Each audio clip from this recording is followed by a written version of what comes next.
We don't need useless employees here. The last words I heard from my boss, Kevin, as he smirked smugly, having succeeded in firing me, were filled with malice. Understood. Today will be my goodbye to this company, but remember, Kevin, the dirty tricks you've played will eventually come back to haunt you. You'll reap what you've sown. Goodbye. With those final words, I left the company. The following week, Kevin would experience the revenge I had warned him about, in full measure. My name is Alex. I'm turning 28 this year.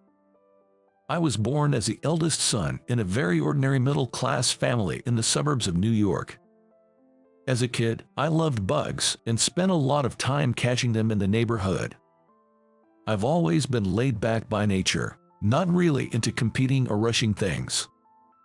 Because of my easygoing and kind nature, I was often underestimated and used as a stepping stone by the mean kids and the slick ones since elementary school. But I never wanted to fight others just to come out on top. In middle school, I was an average student in every aspect, with no particular achievements in academics or clubs. I played basketball in high school as well, but since I was always losing in the first round of district tournaments in both junior high and high school, I never had the passionate experience of practicing hard to win a championship. It was just going with the flow, really, since I didn't have a special desire or love for basketball. However, there was one time in middle and high school when I felt truly alive and fulfilled. I loved music, and in middle school, I started playing the guitar as a hobby. By high school, I really wanted to form a band, so I secretly gathered members from within the school and managed to start the band I had always dreamed of. We rented a studio about twice a week for practice, and my passion for music meant I naturally put more effort into it, improving my guitar skills significantly. I also taught myself digital audio workstation software and gradually became capable of creating various songs and sounds on my PC. Then, in my senior year of high school, I got to perform on stage for the first time during the school festival. It was only about a 30-minute set of a few songs, but performing live with my band in front of an audience of over 1,000 people in the high school auditorium was an exhilarating experience. The audience was really into it, and for the first time, we as band members felt truly alive and immensely fulfilled. Although it was just a temporary band for high school, this experience was the first real success of my life, teaching me a valuable lesson and giving me confidence. Even someone like me, who seemed to fade into the background, could achieve great things if I really put my heart and soul into something. Afterwards, I attended a very average college, majoring in economics. I joined a music club hoping to start another band, but I didn't really click with the seniors and peers there and left soon after. As a result, I didn't engage in any music activities in college, and my campus life just drifted by with some meaningless club activities and part-time jobs. Of course, I didn't delve deeply into my studies either, only studying enough to get credits. Thus, my college life, spent aimlessly, along with the fact that I didn't attend a prestigious college, meant my job search was not very successful. Perhaps because I came from a small local college that was hardly known on a national level, it was difficult for me to even get on the hiring process of well-known companies. Moreover, I was really childish at the time, thinking the world was a bit optimistic, and I had no concrete vision of what I wanted to do or what type of job I wanted to get. So naturally, all the major companies I applied to rejected me, and the only job offer I got was from Midwest Industrial Solutions Inc., a small to medium-sized enterprise with fewer than 200 employees. Given my circumstances, I couldn't afford to be choosy. After graduating, I reluctantly started working at Midwest Industrial Solutions Inc. However, the company was not just small, it was the epitome of a toxic workplace. Generally speaking, all departments were swamped with work and lacked the manpower to handle it.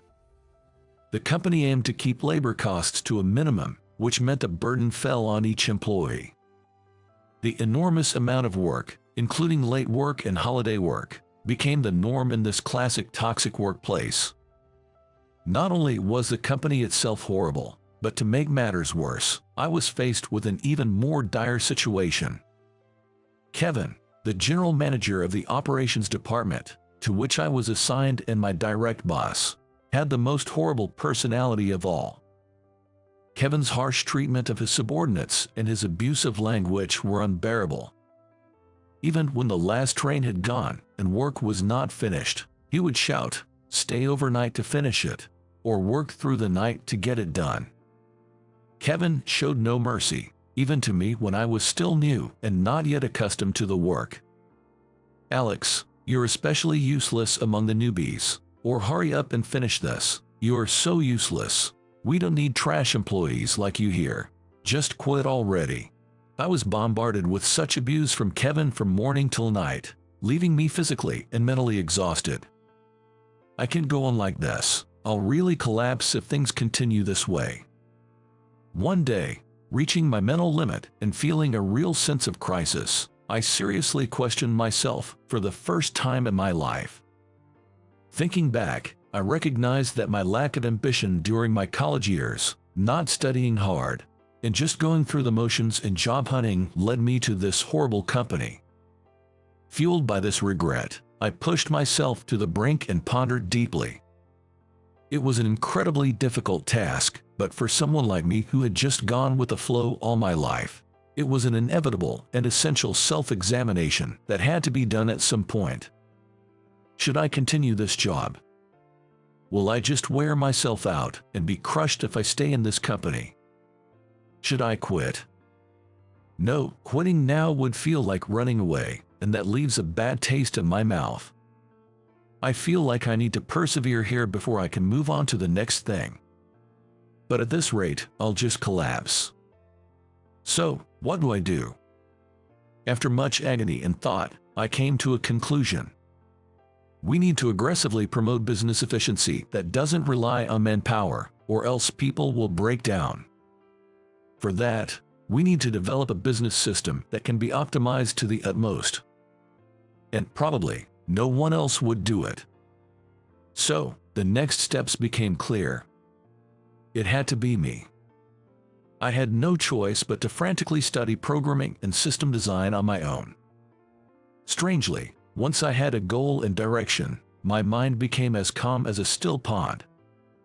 And from that day, I began to study programming with single-minded focus. The passion I felt during that high school festival concert, my only real success in life, began to resurface within me. With genuine effort, even someone unremarkable like me can achieve great results if I'm truly passionate about it, I convinced myself. Get that feeling of fulfillment back, Alex. I encouraged and chastised myself. Since then, I studied desperately in whatever spare time I could find. Starting from scratch was challenging, but having been involved in music, customizing composition software since my student days helped me transition into programming relatively smoothly. Still, it was an uphill battle for an absolute beginner to reach the level of building a system, and I failed repeatedly. However, my persistent efforts gradually began to bear fruit, and thanks to programming, I gradually became able to do a huge amount of work in a shorter amount of time. The pilot prototype operation system that I gradually developed helped the employees in the field around me and gradually won praise. Before I knew it, my reputation within the company skyrocketed. Eventually, over the course of a year, I managed to develop a comprehensive and versatile business operation system. And when this system was put into full swing, it was greeted with applause, saying that it would efficiently advance operations in all departments of the company, not to mention the ordering and order receiving system, and even the warehouse operations for inventory control. We then implemented this system with our clients and officially switched to a streamlined workflow that operates on this system. Clients and associates praised my system for making operations more efficient and easier to manage. Before I knew it, I had become the man of the hour within the company. However, not everyone was pleased with this. Kevin, my boss in the operations department, who has a horrible personality.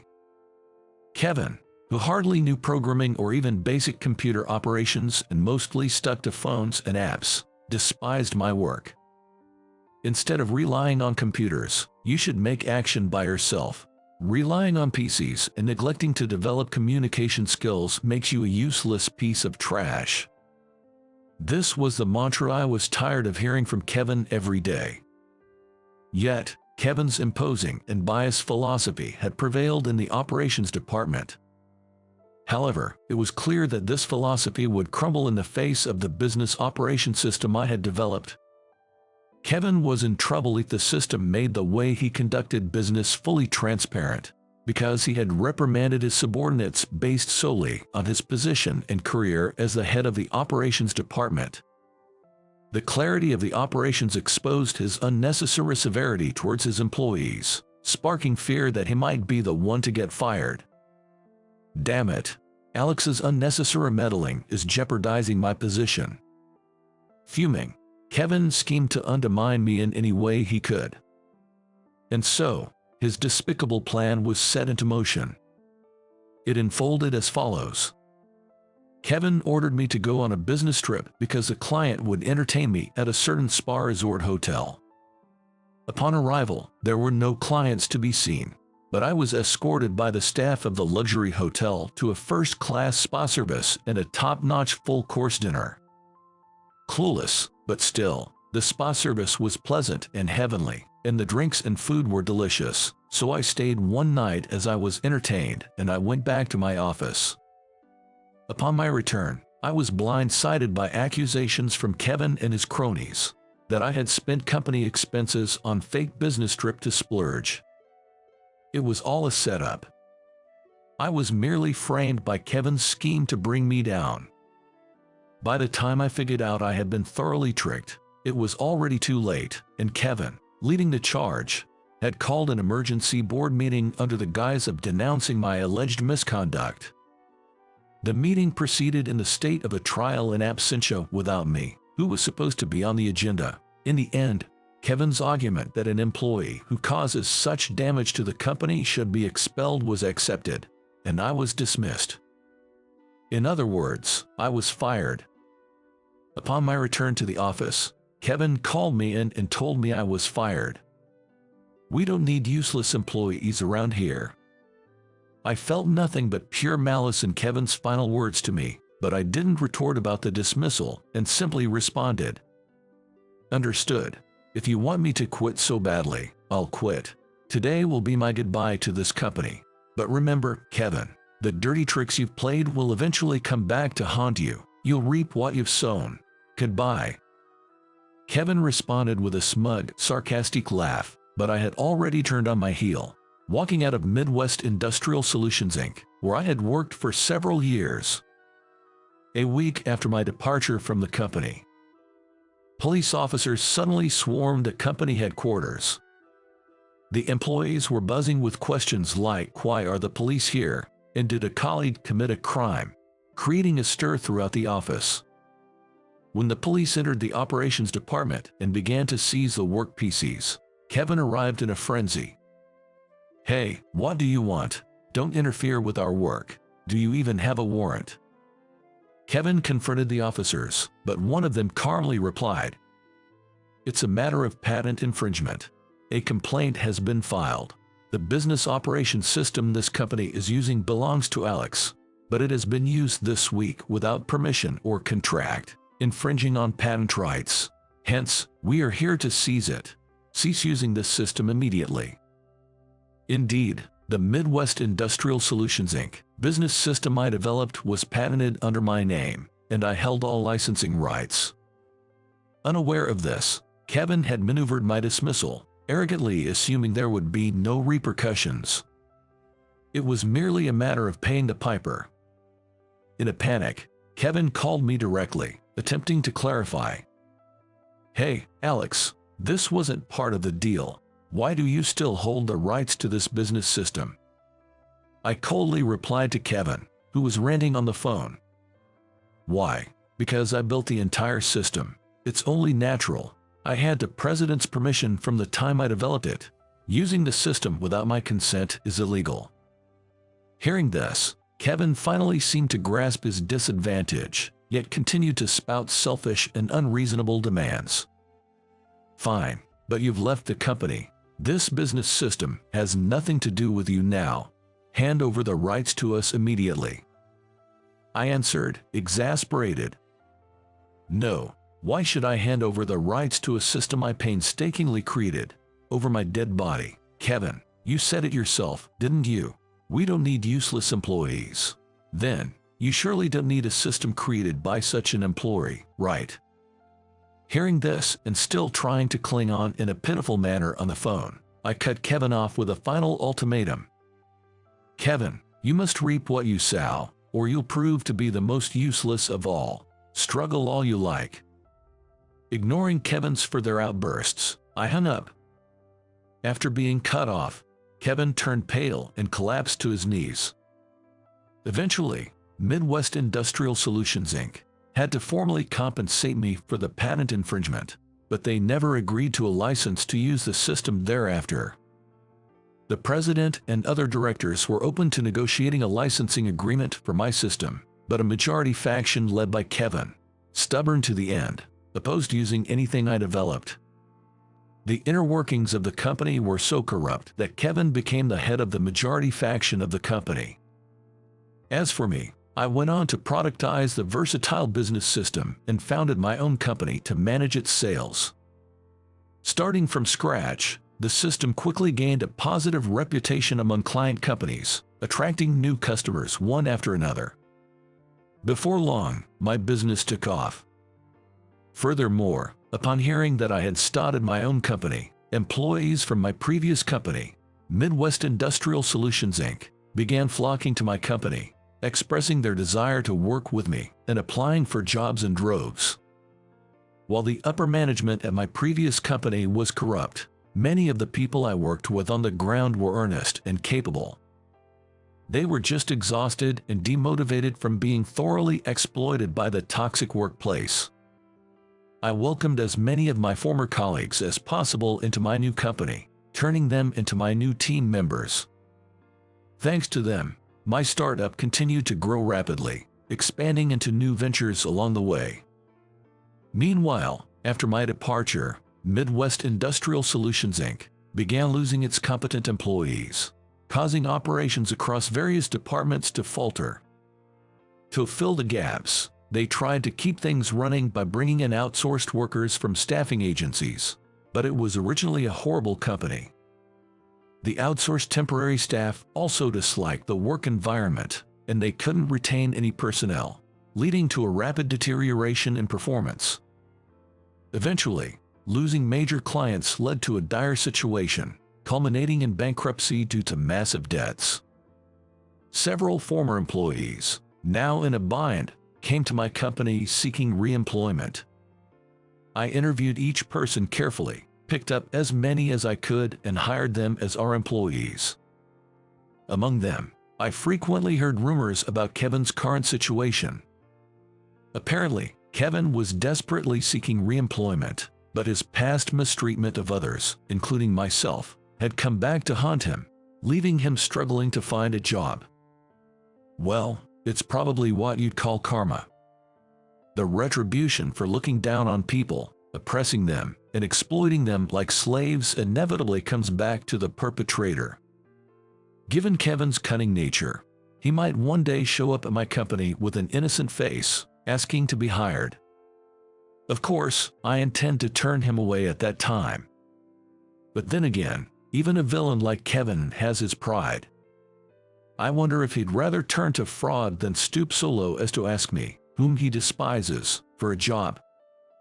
Regardless, as a negative role model, Kevin has been a great influence on me. Now that I'm the president of my own company, I remind myself daily to learn from the example of someone like Kevin. Never see employees merely as labor, manage with empathy for each individual. This has become my conviction, etched into my heart from the miserable experiences of being oppressed and exploited every day by a horrible-hearted boss like Kevin at my former company. So far, everything is going smoothly with the company, but I'm sure there will be numerous challenges ahead. No matter how difficult the business situation becomes, becoming a manager who fires the employees without just cause or exploits them with unpaid overtime is out of the question. In this world, there's nothing more despicable than the wealthy who only look out for themselves and their families. No matter the circumstances, I'm determined to foster an organization that stands together with its employees, facing adversities head-on, and I'm passionate about creating a better working environment.